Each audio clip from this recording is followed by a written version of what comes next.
So hello guys, welcome back to my channel and let's continue the rest part of Abby Desire the series episode 7। तो पिछले part में हमने देखा था कि ह्वांग की तबीयत खराब हो चुकी थी, इसलिए शनशाओ उसे हॉस्पिटल लेकर गए थे। तो धीरे धीरे ह्वांग की तबीयत अच्छी हो जाती है और डॉक्टर उसे डिस्चार्ज कर देते हैं। तो जिस दिन ह्वांग का डिस्चार्ज होने वाला था उस दिन शनशाओ अपना सारा स्केड्यूल क्लियर कर लेते हैं, क्योंकि उन्हें शनशाओ को ह्वांग के साथ वक्त बिताना था और उसे हॉस्पिटल लेकर भी जाना था। तो ह्वांग को शनशाओ हॉस्पिटल से लेकर आता है और उसको घर लेकर आने के बाद ह्वांग शनशाओ से गुस्सा था थोड़ा सा, क्योंकि वो पिछली रात को उन दोनों के बीच में कुछ मनमुटाव हो गया था, जिस वजह से उसे हॉस्पिटल में एडमिट होना पड़ा था। तो घर आकर ह्वांग शनशाओ के साथ एक कमरे में रहने को राजी नहीं होता, वो दूसरे कमरे में जाकर सो जाता है। तो शनशाओ को ये बात बहुत ही ज़्यादा बुरे फील होते हैं, पर वो ह्वांग से इस बात को लेकर आर्गुमेंट नहीं करता, जैसे कि उसकी तबीयत भी कुछ खास ठीक नहीं है। इसीलिए ह्वांग को शनशाओ अपने हाल पर छोड़ देते हैं, पर इसका मतलब ये बिल्कुल भी नहीं है कि ह्वांग का ख्याल शनशाओ नहीं रखता। वो रात को बार बार जाकर ह्वांग को चेक करता है कि कहीं उसकी तबीयत अच्छी तो है ना, कहीं उसकी तबीयत बिगड़ न जाए। तो शनशाओ का ऐसा केयरिंग गेस्चर देखकर ह्वांग भी बहुत ही ज़्यादा हैप्पी होता है, जैसे कि वो छुपके से शनशाओ का अपना ऐसा केयर करते हुए देख रहा था। तो अगले दिन सुबह जब ह्वांग नींद से जागता है तो वो पूरी तरह से फ्रेश फील कर रहा था, इसीलिए वो बाहर आकर शनशाओ के लिए पहले की तरह ब्रेकफास्ट प्रिपेयर करता है। हालांकि घर के मेट्स उसे ऐसा करने से मना करते हैं, पर ह्वांग फिर भी शनशाओ के लिए खाना प्रिपेयर करते हैं। तो शनशाओ जब नींद से जागता है और बाहर आता है ब्रेकफास्ट करने के लिए, तब ह्वांग को फिर से किचन कैबिनेट पर खड़ा हुआ उसके लिए खाना प्रिपेयर करते हुए देखता है, जो कि उसके लिए बहुत ही ज़्यादा सूदिंग सीन था और वो ये देखकर बहुत ही ज़्यादा हैप्पी भी होता है। जिसके बाद वो ह्वांग के साथ एक साथ ब्रेकफास्ट करते हैं। जैसे कि ह्वांग की तबीयत खराब है और वो अब शेन वेनलिंग के ऑफिस में काम नहीं करता, इसीलिए वो शनशाओ के साथ अब इसी घर में रहने लगा है।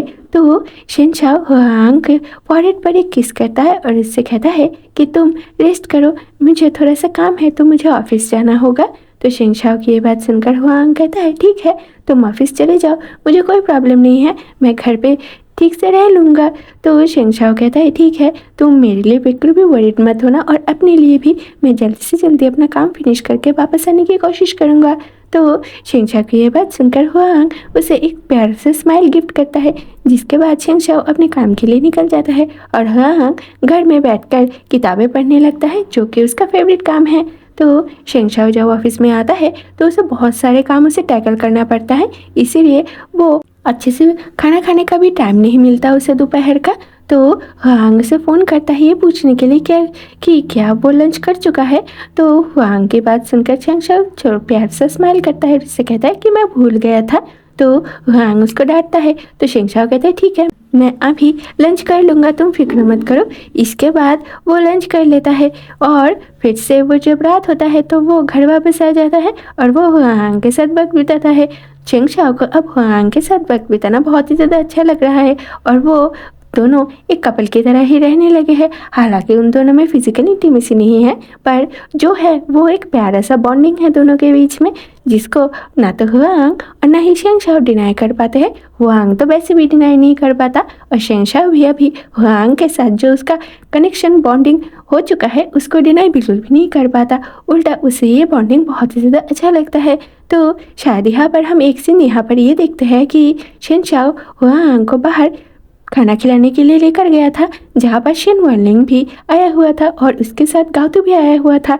तो ह्वांग को वहाँ पर देखकर शनशाओ को टीस करने के लिए शेन वेनलिंग शनशाओ से कहता है तुम अभी इसको अपने साथ रखे हुए हो, तुम इसको मुझे क्यों नहीं दे देते हो। एजस के काफ़ी बड़े डीलर्स हैं जो ह्वांग के परफॉर्मेंस को बहुत ही ज़्यादा पसंद करते हैं, तो अगर तुम मुझे इसको दे दोगे तो इसके बदले में तुम जो चाहते हो मैं तुम्हें वो दे दूँगा। तो शनशाओ ये बात सुनकर बहुत ही ज़्यादा गुस्सा हो जाता है और वो शेन वेनलिंग की तरफ एक चेयर अपने पैर से थ्रो करता है, जो कि शेन वेनलिंग को हिट करने वाला ही था कि शेन वेनलिंग उसे अपने पैर से रोक देता है। अब इस के चलते दोनों में बहुत ही ज़्यादा आर्गुमेंट हो जाता है। जैसे कि शेनशाओ को ये बिल्कुल भी पसंद नहीं है कि हांग को कोई बुरी नज़रों से देखे या उसके बारे में कोई उल्टा सीधा बोले। इसीलिए वो चेन वनलिंग से कहता है कि तुम अपना बकवास बंद रखो, मैं तुमसे ऐसा कोई भी डील नहीं करने वाला हूँ, मेरे लिए हांग बहुत ही ज़्यादा इम्पोर्टेंट है। तो शेन वनलिंग अभी भी हार मानने के लिए तैयार नहीं होता। तो वो शेनशाओ से कहता है, तुम सच में ही ये चाहते हो ना कि इसके लिए तुम इतना बड़ा डील छोड़ दोगे? तुम्हारा दिमाग तो ठिकाने पे है ना? तो शेनशाओ शेन वनलिंग की ये बात सुनकर बहुत ही ज़्यादा गुस्सा हो जाता है और उन दोनों के बीच में फाइट लगभग होने वाला ही था कि शेन वनलिंग को गाओतो की फिक्र होता है। जैसे कि वो बहुत ही अच्छे से जानता है कि दोनों के बीच में जब फाइट होगा और दोनों का जो फेरोमोन निकलेगा वो बहुत ही ज़्यादा स्ट्रांग होगा, उससे गाओतो को फिर से ब्रीदिंग में प्रॉब्लम होगा। गाओतो कुछ दिन पहले ही तो हॉस्पिटल से घर गया था, उसकी तबीयत अभी भी उतनी अच्छी नहीं है जी कि वो ये सब टैकल कर पाए। इसीलिए वो अपनी जान दांव पे लगाकर शेनशाओ को एक पंच करता है। जैसे कि वो बहुत ही अच्छे से जानता है कि ये पंच उसके ऊपर बहुत ही भारी पड़ने वाला है, क्योंकि ये उसने हुआंग के सामने किया था। अब हुआंग को बिल्कुल भी पसंद नहीं है कि शेनशाओ को कोई भी चोट पहुंचाए, पर ये गाओतो के लिए था, तो इसलिए शेन वनलिंग ये कर ही देता है। जिसके बाद वो देखता है कि गाओतो की तबीयत फिर से सच में ही खराब होने लगती है। तो वो गाओतो को अपने घर पे लेकर जाता है, जहाँ पर उसे वो बहुत ही केयरफुली बेड पर लेटा देता है और वो उससे कहता है, तुम इतने सारे कामों के बीच में अपना बर्थडे भी भूल चुके हो, क्या तुम्हें याद नहीं है कि आज तुम्हारा बर्थडे है? तो शेन वनलिंग की बात सुनकर गाओतो टायर्डली स्माइल करता है, जैसे कि उसे याद तो था पर उसका बर्थडे कोई भी सेलिब्रेट नहीं करता और ना ही उसे अपने बहन के अलावा कोई विश भी करता है, और उसकी बहन बहुत सालों से हॉस्पिटल में है, तो ये बात तो उसे भूलने जायज़ ही बात है।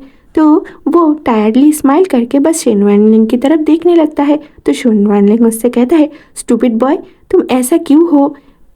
चलो जाने दो, तुम्हारी तबीयत अभी बहुत ही ज़्यादा ख़राब है, तो मैं तुम्हारे लिए दवाई लेकर आता हूँ। ये कहकर शेन वनलिंग बेड से उठ जाता है, पर शेन वनलिंग को जाते हुए देखकर गाओतो को अच्छा नहीं लगता। इसीलिए गाओतो उसका हाथ पकड़कर कहता है, मैं ठीक हूँ, तुम्हें जाने की कोई ज़रूरत नहीं है। शेन वनलिंग, क्या तुम मेरे साथ थोड़ी और वक्त बिता सकते हो? तो गाओतो को ऐसे कहते हुए देखकर शेन वनलिंग बहुत ही ज़्यादा हैरान हो जाता है। जैसे कि उसने गाओतो से ऐसा गेस्चर बिल्कुल भी एक्सपेक्ट नहीं किया था, और ऊपर से गाओतो का जो इनोसेंट फेस था और जो उसकी इनोसेंट आइज थी, उसको देखकर शेन वनलिंग अपने आप को रोक नहीं पाता और वो शेन वनलिंग जो एक रूट बॉस है वो अपने सेक्रेटरी के बाजू में यानी गाओतो के बाजू में बैठ जाता है और उसके सोने तक वहीं पर ही बैठा रहता है। उसको गाओतो को देखकर बहुत ही ज़्यादा बुरा फील होता है, क्योंकि गाओतो बहुत ही ज़्यादा पोर और डेलिकेट दिखाई दे रहा था और वो बहुत ही ज़्यादा वीक भी था, जिसको देखकर शेन वनलिंग को बहुत ही बुरा फील होता है। इसीलिए वो गाओतो के साइड में ही बैठा रहता है। शेनशाओ की तबीयत कुछ खास ठीक नहीं चल रही है आजकल, क्योंकि वो बहुत ही ज़्यादा काम के प्रेशर के चलते अच्छे से खा पी भी नहीं रहा था और उसकी नींद भी पूरी नहीं हो पा रही थी, और ऊपर से कुछ दिनों के लिए हुआंग की तबीयत भी खराब हो चुका था, जिसके चलते हुआंग को सूदिंग फील करवाने के लिए शेनशाओ अपना सूदिंग फेरोमोन रिलीज़ किया था, जिस वजह से उसकी बॉडी थोड़ी सी ज़्यादा ही वीक हो चुकी थी और उसको ट्रीटमेंट की ज़रूरत थी। पर काम के चलते वो बस इस चीज़ को इग्नोर कर देता है, ये सोचकर कि ये बस नॉर्मल सी बात है। तो उस दिन एक सोल्डिंग के तरफ से एक पार्टी था, जहाँ पर शेनशाओ भी इनवाइटेड था। जैसे कि उसे एक सोल्डिंग के जो चेयरमैन है उससे मिलने की बहुत ही ज़्यादा चाहत है, और पिछली बार को उसने चेंग वो को भी डिसअपॉइंट कर दिया था, इसीलिए वो इस बार इस पार्टी में खुद ही अटेंड करता है। हालांकि उसका अटेंड करने का मन नहीं था, वो किसी और को भेज देना चाहता था, पर वो ऐसा नहीं कर पाया, जैसे कि उसे अब इस चीज़ की बहुत ही ज़्यादा ज़रूरत है और उसके साथ जाने के लिए ओमेगा भी चाहिए था।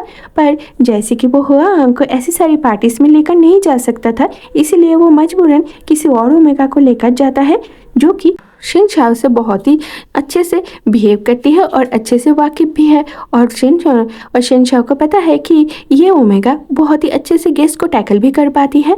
पर पार्टी में जाकर उसे ज़बरदस्ती बहुत सारा ड्रिंक करना पड़ता है और चेंग वो भी उसे ज़बरदस्ती बहुत ड्रिंक भी करवा देता है। अब कोई नाराज़ हो जाएगा ये सोचकर शेनशाओ किसी को मना भी नहीं कर पाता, तो जब वो बहुत सारा ड्रिंक कर लेता है तो उसके साथ जो ओमेगा गई हुई थी वो उसको किस करने की कोशिश करती है, पर शेंगशाओ को जब याद आता है कि हुआंग घर पे बैठा उसका इंतज़ार कर रहा है तो वो किसी और को किस करने के बारे में सोच भी नहीं पाता और वो अपने कार में चला जाता है, जहाँ से चेन बिनमिंग उसे घर पे लेकर आते हैं। तो शेंगशाओ जब घर पहुँचता है तो वो देखता है कि हुआंग उसका इंतज़ार कर रहा है, तो वो डिजी हालत में घर के अंदर आता है, जहाँ पर हुआंग उसे पकड़ लेता है। तो हुआंग शेंगशाओ को देखकर कहते हैं, are you drunk Mister Singh?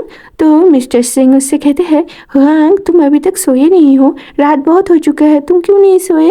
तो हुआंग कहता है, मैं आपका इंतज़ार कर रहा था, पर जैसे कि हुआंग को शेंगशाओ के बॉडी में से थोड़ी बहुत ओमेगा की स्मेल आ रही थी, इसलिए वो फिर से यहाँ पर जेलस फील करती है। हालांकि शेंगशाओ ने किसी और के साथ कुछ किया नहीं था, पर पार्टी में बहुत सारे ओमेगास है जो उसको अट्रैक्ट करने के लिए उसके साथ काफ़ी क्लोज खड़े हुए थे और उसको हक करने की, किस करने की भी कोशिश कर रहे थे, जिस वजह से उनका स्मेल शेंगशाओ के बॉडी पर आ गया था। हालांकि शेंगशाओ यहाँ पर आने से पहले बहुत ही मुश्किल से थोड़ा सा फ्रेश होकर आए थे, पर वो स्मेल अभी भी उनकी बॉडी में था, जो कि हुआंग बहुत ही अच्छे से स्मेल कर पा रहा था।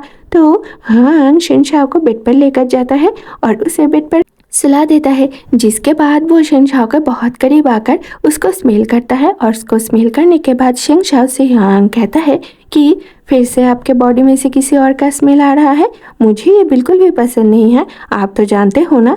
तो चलो इस स्मेल को दूर करने की कोशिश करते हैं हम, ये कहकर वो शेंगशाओ को बहुत ही ज़्यादा करीब चला जाता है और उसे इंटेंसली किस करता है। अब शेंगशाओ बहुत ही ज़्यादा डिजी हालत में था, इसीलिए वो हुआंग को अपने आप से दूर भी नहीं कर पाता। हालांकि अगर वो सेंस में होता तो मुझे डाउट है कि वो उसको अपने आप से दूर करता भी या नहीं, पर यहाँ पर जैसे कि शेंगशाओ की हालत तभी अच्छी नहीं थी और वो ड्रिंक की वजह से और वीकनेस की वजह से बहुत ही ज़्यादा डिजी था, इसीलिए हुआंग उसके साथ जो भी करना चाहता था वो उसके साथ वो सब कुछ करता है और वो अपना सूदिंग फेरामोन भी रिलीज़ करता है, जिससे शेंगशाओ के बॉडी में से किसी और ओमेगा का स्मेल चला जाता है और यहाँ पर वो दोनों एक दूसरे के साथ बहुत ही ज़्यादा क्लोजली इंटीमेट होते हैं। अब इंटीमेसी का मतलब ये बिल्कुल भी नहीं है कि उन दोनों के बीच में वैसा वाला इंटीमेसी सीन हुआ है, पर यहाँ पर बहुत ही ज़्यादा इंटेंस किसिंग और हगिंग सीन तो बहुत ही अच्छे से दिखाया जाता है हमें, जो कि हमें ट्रेलर में भी दिखाया गया है। सो इसके बाद और भी बहुत कुछ होता है, पर मुझे नहीं पता कि इस एपिसोड में कितना सारा दिखाया जाएगा। जैसे कि इसके बाद शेंगशाओ बीमार पड़ने वाला है और उन्हें हॉस्पिटल में भी एडमिट किया जाता है, पर मुझे नहीं पता कि ये सीन यहाँ पर दिखाया जाएगा या नहीं। सो ओके गाइस, आज की इस पार्ट में बस इतना ही। मिलते हैं अगले वीडियो में किसी और नए बेल स्टोरी के साथ, तब तक के लिए बाय दोस्तों।